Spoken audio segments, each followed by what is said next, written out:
ಚಿಕ್ಕಪೇಟೆ ಶಾಸಕರು ಈ ಟನಲ್ ವಿಚಾರದಲ್ಲಿ ಇವರೆಗೂ ಕೂಡ ಯಾವುದೇ ಧ್ವನಿ ಎತ್ತಿಲ್ಲ. ನಿಮ್ಮ ಉಳಿದಂತ ಶಾಸಕರು ಎಲ್ಲರೂ ಮಾತನಾಡಿದ್ದಾರೆ. ಆಮೇಲೆ ತೇಜಸ್ವಿ ಸೂರ್ಯ ಅವರು ಡಿಸಿಎಂ ಅವ್ರನ್ನ ಭೇಟಿ ಮಾಡಿದ್ರು ಎಲ್ಲಾನು.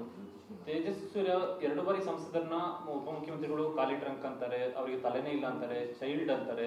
ಈ ರೀತಿಯಾಗಿ ಅವ್ರನ್ನ ಒಂದು ರೀತಿ ಲೇವಡಿ ಮಾಡುವಂತ ರೀತಿಯಲ್ಲಿ ಅಮಾವಾಸ್ಯೆ ಅಂತಾರೆ. ಈ ರೀತಿಯಾದಂತಹ ಒಂದು ಕಾಂಗ್ರೆಸ್ ನಾಯಕರು ನಿಮ್ಮ ಬಿಜೆಪಿ ಸಂಸದರನ್ನ ಲೇವಡಿ ಮಾಡುವಂತ ಪ್ರಕ್ರಿಯೆಗಳು ಒಂದು ನಡೀತಾ ಇದೆ. ಯಾರು ಕೂಡ ಬಿಜೆಪಿ ನೀವು ಯಾರು ಅದ್ರ ಬಗ್ಗೆ ಮಾತನಾಡ್ತಾರೆ? ನಮ್ಮ ಚಿಕ್ಕಪೇಟೆ ಶಾಸಕರು ನಾನು 3 ದಿನ ಹಿಂದೆ ಲಾಲ್ಬಾಗ್ ಹತ್ರನೇ ಕರೆದಂತ ಸಭೆಗೆ ಬಂದಿದ್ರು. ಇಲ್ಲಿ ನಮ್ಮ ಅಧ್ಯಕ್ಷರು ಇದ್ರು, ರವಿ ಸುಬ್ರಹ್ಮಣ್ಯ ಅವರು ಇದ್ರು. ಬಂದು ನಾನು ಮುಂಚೂಣಿಯಲ್ಲಿರ್ತೀನಿ ಆ ಹೋರಾಟಕ್ಕೆ ಅಂತ ಹೇಳಿದ್ದಾರೆ, ಇರ್ತಾರೆ. ಅವ್ರ ಪಾಂಪ್ಲೆಟ್ ಹೇಗೆ ಪ್ರಿಂಟ್ ಆಗಬೇಕು ಅನ್ನೋದು ಅವತ್ತು ಡಿಸ್ಕಷನ್ ಆಗಿದೆ, ಅದು ಮಾಡಿದ್ದಾರೆ. ಮತ್ತು ತೇಜಸ್ವಿ ಸೂರ್ಯ ಏನು ಆ್ಯಸ್ ಎ MP ಅವ್ರಿಗಿರೋ ಅಂಥ ಕೆಲವು ಮಾಹಿತಿಗಳನ್ನು ತೆಗೆದುಕೊಂಡು ಅವರು ಹೋರಾಟ ಮಾಡ್ತಾ ಇದ್ದಾರೆ. ಅವ್ರಿಗೆ ಅವಹೇಳನ ಮಾಡೋವಂಥದ್ದು ಇಡೀ ಬೆಂಗಳೂರಿನ ಸೌತ್ ಭಾಗದ MP ಅವರು ಇಡೀ ಸೌತ್ ಭಾಗದ ಜನಗಳಿಗೆ ಮಾಡಿದಂಥ ಅವಮಾನ. ಯಾಕೆಂದರೆ ತೇಜಸ್ವಿ ಸೂರ್ಯ ಸುಮಾರು ನನಗೆ ಗೊತ್ತಿರೋ ಪ್ರಕಾರ 3.5-4 ಲಕ್ಷ ಓಟಲ್ಲಿ ಗೆದ್ದಿದ್ದಾರೆ.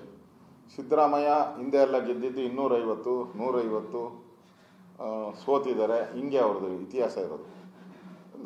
ಗೌರವ ಕೊಟ್ಕೊಂಡು ಮಾತಾಡೋದನ್ನು ಸಿದ್ದರಾಮಯ್ಯ ಇರ್ಬೋದು, DK ಶಿವಕುಮಾರ್ ಇರ್ಬೋದು ಕಲಿಬೋದು. ಒಬ್ಬ ಜನಪ್ರತಿನಿಧಿ, ಅಧಿಕಾರ ಶಾಶ್ವತವಾಗಿ ನಿಮ್ಮ ಹತ್ರ ಇರಲ್ಲ. 2 ವರ್ಷ ಇದೆ. ಮಾನ ಮರ್ಯಾದೆ ಇಟ್ಕೊಂಡು ನೀವು ನಡ್ಕೊಂಡು ಹೋದರೆ ನಿಮಗೂ ಮುಂದೆ ಅಪೋಸಿಷನ್ ಆದಾಗ ನಾವು ಮಾನ ಮರ್ಯಾದೆ ಗೌರವವನ್ನು ಕೊಡ್ತೀರಿ. ಇಲ್ಲ ನೀವು ಇದೇ ಚಾಳಿ ಮಾಡಿದ್ರೆ ಮುಂದೆ ಬರೋವಾಗೂ ಅದೇ ಚಾಳಿ, ಅದೇನು ಹೇಳ್ತಾರೆ ಮನೆ ಮಂದಿಗೆಲ್ಲ ಅಂತ, ಹಂಗಾಗ್ತದೆ. ಆಲ್ಮೋಸ್ಟ್ ಆಲ್ ನನ್ನ ಕೆಲಸ ಕಾರ್ಯ ಇದ್ದರೆ ಯಾರನ್ನೋ ಒಂದಿಬ್ಬರು ಇದಾಗ್ಬೋದು, ಉಳಿದವರೆಲ್ಲರೂ ಇರ್ತಾರೆ. ಧರ್ಮಸ್ಥಳ ಬುರುಡೆ ಕೇಸ್ನಲ್ಲಿ ಅವರೆಲ್ಲ ಈಗ ನಮ್ಮ ಅರ್ಜಿಯನ್ನು ವಜಾ ಮಾಡಿ ಅಂತ ಸುರೇಶ್ ಕುಮಾರ್ ಮಾತಾಡ್ತಾರೆ. ಅವರು ಹೇಳಿ. ಇಲ್ಲ, ಈಗ ಮೊದಲನೇದು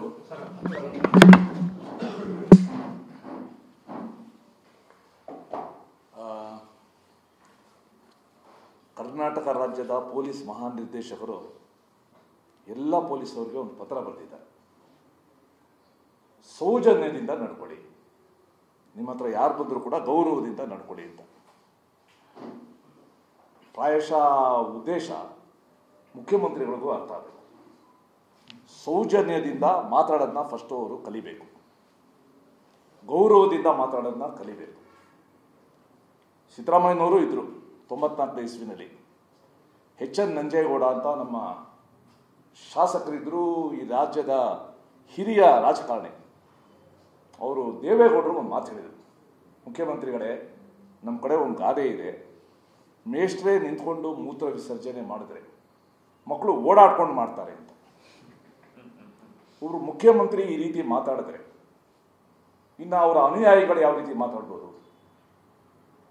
ಇದು ಮೊದಲನೇದು. ಮತ್ತೆ ಮುಖ್ಯಮಂತ್ರಿಗಳು ವ್ಯಾಕರಣ ಮೇಷ್ಟ್ರು, ನಮಗೆಲ್ಲ ಸಂಧಿ ಸಮಾಸ ಸುವರ್ಣ ದೀರ್ಘ ಸಂಧಿ ಅಂದ್ರೆ ಏನು ಹೇಳ್ಕೊಡಿ. ಆದರೆ ಅವ್ರಿಗೆ ಏಕವಚನ ಬಿಟ್ಟರು ಬೇರೆ ವಚನನೇ ಗೊತ್ತಿಲ್ಲ. ನಾವು ಕೇಳಿದ್ರೆ ಹೇಳ್ತಾರೆ ನಾನು ಗ್ರಾಮೀಣ ಭಾಗದಿಂದ ಬಂದಿರೋ ಅಂತ. ಅದಕ್ಕೆ ಕೇಳಿದ್ರೆ ರಾಹುಲ್ ಗಾಂಧಿಗೂ ಏಕವಚನದಲ್ಲಿ ಮಾತಾಡ್ತಾರೆ ಅವರು.